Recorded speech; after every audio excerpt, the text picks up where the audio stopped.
God, this got so complicated. I never finished the long shows, and then a bunch of other shorter shows ended, and then some of the long shows ended. Now I've got. We're gonna do one of the short shows. Okay.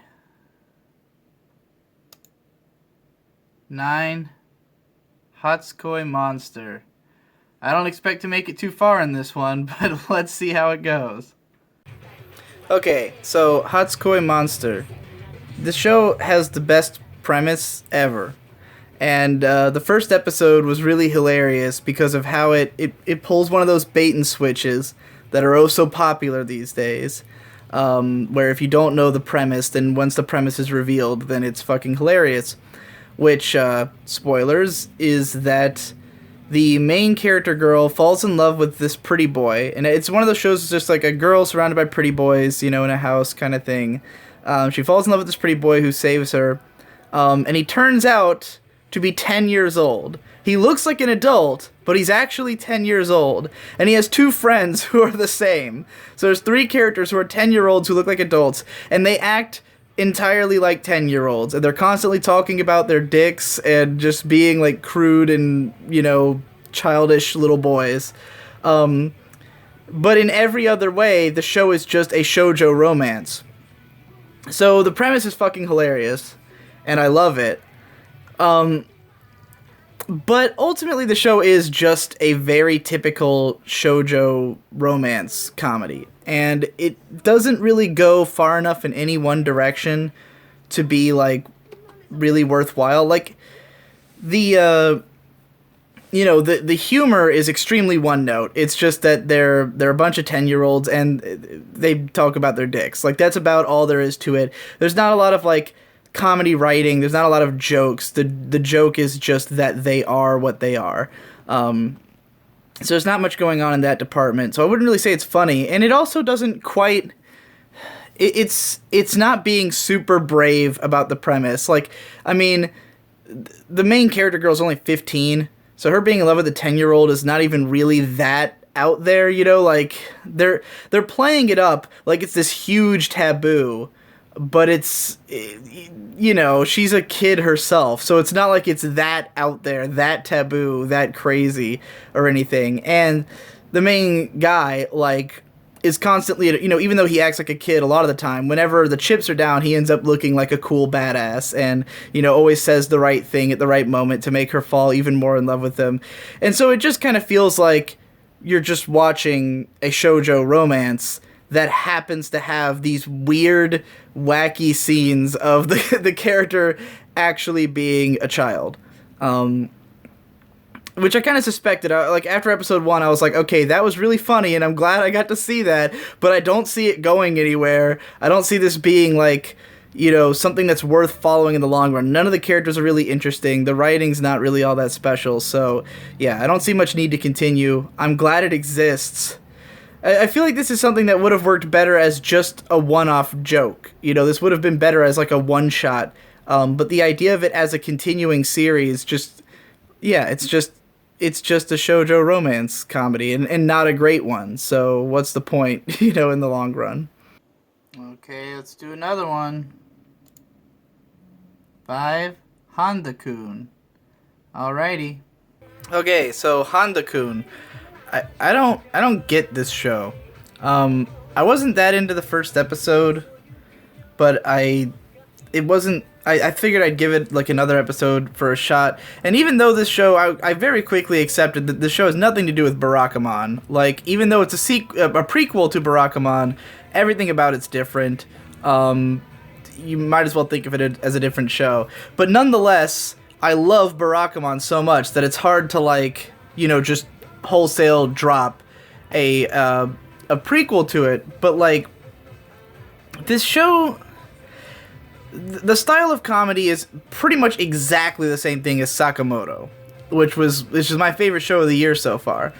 It's just basically that there's people who are reacting to Handa-kun. He's sort of this static character who has this certain way of thinking that gets him into these scenarios, and everyone else reacts to him. So you've got like a guy who will be like he's jealous of him for this reason or that, and then he undergoes some kind of growth as a result of Handa-kun, even though Handa-kun doesn't really even appreciate what's going on.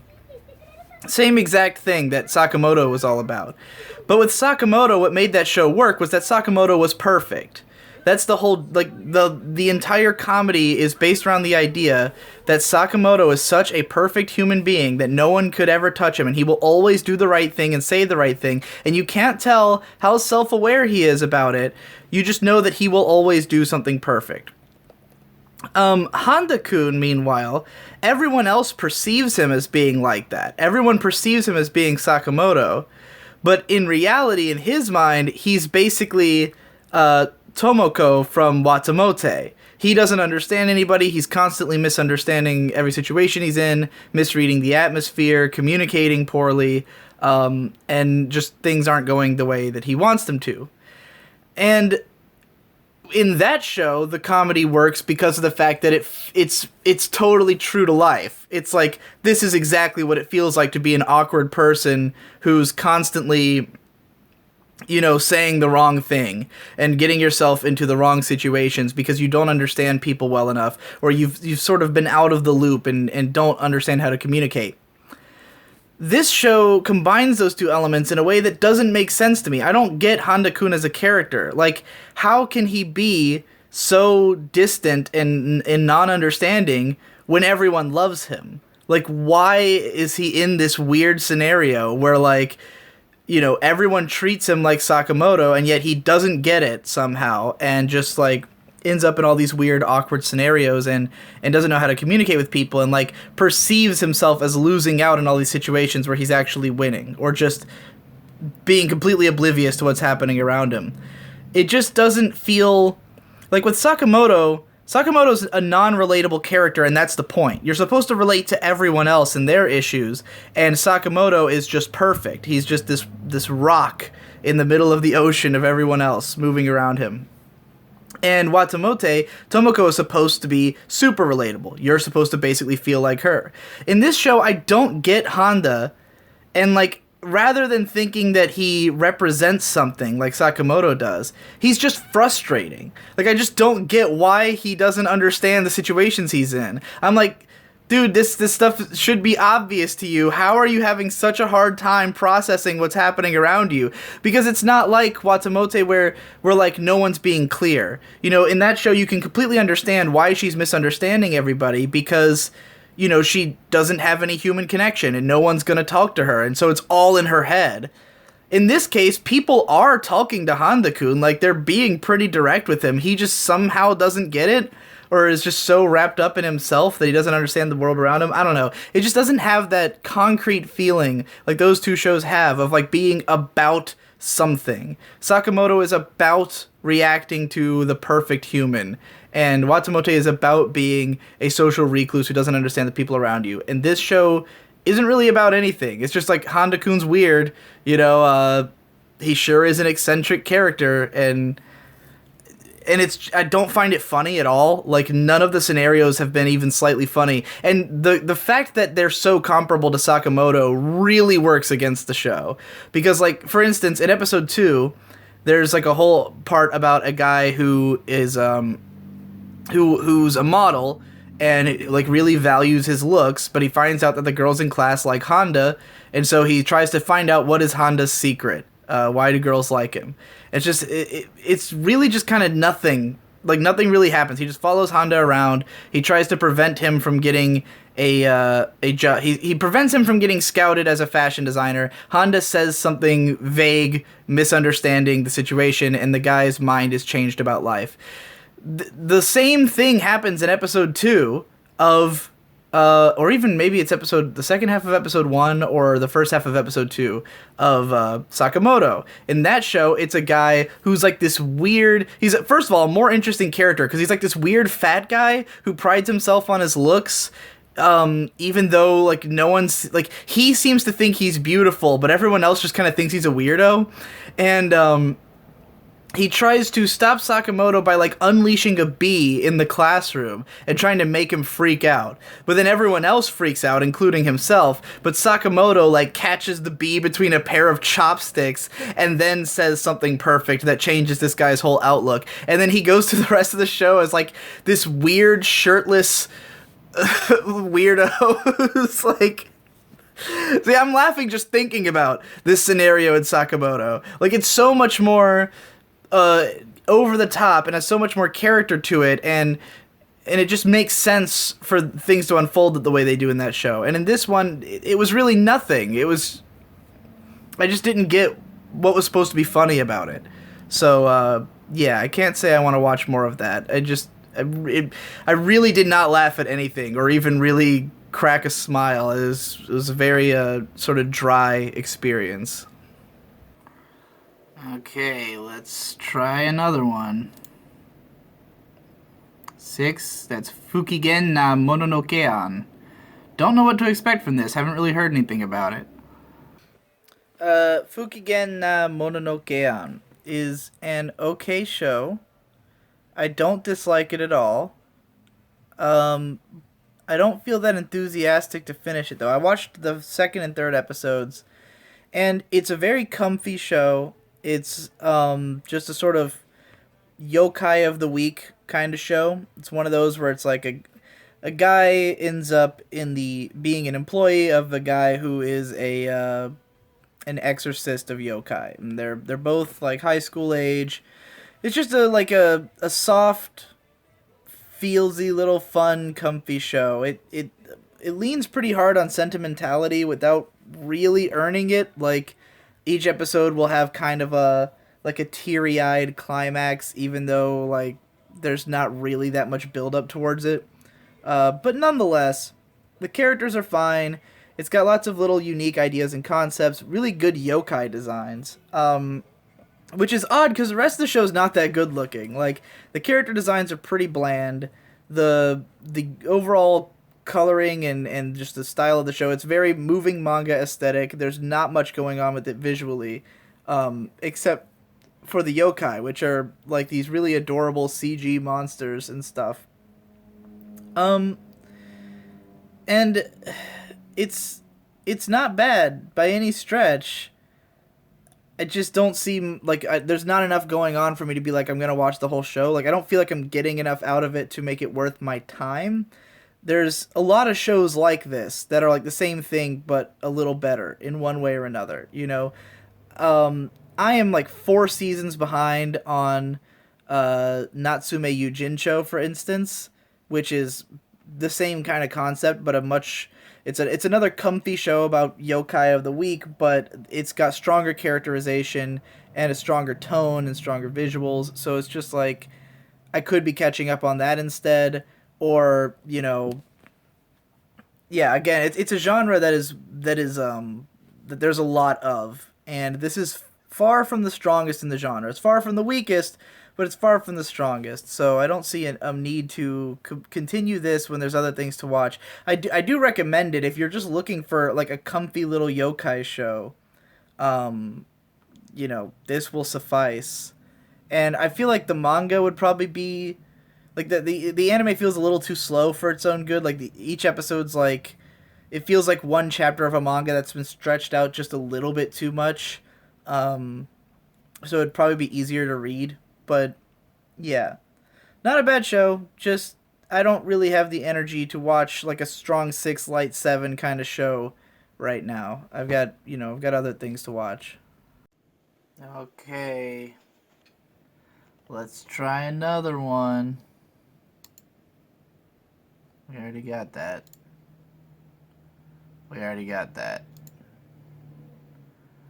Servamp. Alright, why not? Okay, let's be real. You knew I wasn't going to make it very far into Servamp. I'm about 7 minutes into episode 2. It's incredibly obnoxious right now. But, you know, here's the thing about Servamp. I want to know why I don't get a show like this. Like, why is it that the mid-2000s edgy nu metal aesthetic in Japan has been completely co-opted by Fujoshi bait? Why is it that only the shows for girls have the atrocious, cringeworthy, what's the word I'm looking for? Metalcore openings. This show's opening is this really amazing, terrible new metalcore song. I want my shows to open with terrible metalcore songs. I want my shows to have these pointy, edgy character designs with the dark circles under their eyes and the wacky costumes, and they're all vampires, and there's blood everywhere. It's literally raining blood in this episode. They're just in this weird otherworldly location where it's raining blood, and everyone's a psychopath, and they're all laughing, and they're all gonna kill each other. Why don't I get one with cute girls? Why can't I have... I want a show like this for me. But as it is, it's pretty cloying and obnoxious. I mean, there's a bunch of pretty boys. I like the designs. The characters are just really obnoxious. The voice acting in this show is bad. There's the villains all have really obnoxious voices, and they're all portrayed they're all supposed to be whoa, I'm insane, but they have really bad I'm insane guy voices, and the plot is incredibly stupid. Look, I knew all this from episode 1, but episode 1 it had a good lead in. It had a main character who had a certain amount of character. He how do I put it? Not that it's deep or anything, just that he's likable. It was a likable protagonist, and they were kind of setting things up, and it was obvious where this was going, but it had some charm to it, and there's definitely lots of heart in this show. I feel it knows what it is, and it is unabashedly being that thing. But watching episode 2, there's only so far. There's only so much goodwill that can be bought by having a decently likable main character when the show is just outright obnoxious. So this isn't a show for me, but it looks like a show for me. That's what I'm getting at here. That so much of the aesthetic that I like, which is that edgy nu metal 2004 aesthetic, if you applied to anime, is yeah, I want that. I want one, but this one's not for me. This one's clearly, it's about servant vampires. It's about a bunch of pretty boys who are literally bound to one another, and the vampires are servants. It is what it sounds like. I want one for me. Okay. I wonder what show we're gonna drop after one episode next. 8, Saiki Kusuo no Psi-nan. Well, this one had a pretty funny first episode, so maybe this will turn out better. I did it! I watched the whole show! It was helped by the fact that the episodes were only 4.5 minutes long. It was really funny and good. I liked it. The first episode that we covered on the Weebcast had been 22 minutes long, but I believe it was just cut together 5 of the short episodes. I think there were 5 episodes that came out before the show went to TV, and they compiled those all into episode 1, but then the other episodes were just 4-minute ones again. But it's very similar to stuff like Take-Q or Plastic Nason, where it's just characters talking really fast and events happening really fast, and sometimes it's really fucking hilarious when something shocking happens out of nowhere.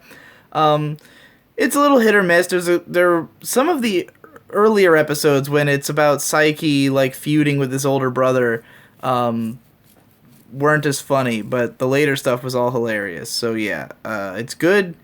Give it a shot if you want a quick spastic comedy that you can watch in half an hour. Probably it for this episode of this show. It was easy to get through these ones today. Okay, so it turns out I completely misunderstood the viewing order of Saiki Kusuo no Psi-nan. See, I was watching this on a site that was listing it as episodes 100 through 110. And I just thought that was like a weird numbering thing, but it's because there was another page that was episodes 1 through 99. Apparently there's already 110 episodes of this show, and it's going to have 120 in total. So it's actually a 2-season show, and I guess each episode is actually 5 episodes. So there's actually been like 100 episodes. So I've only seen 10 out of 100 episodes. I guess I'll watch the rest of that later. I'm sure my opinion of it will be exactly the same as it was just now.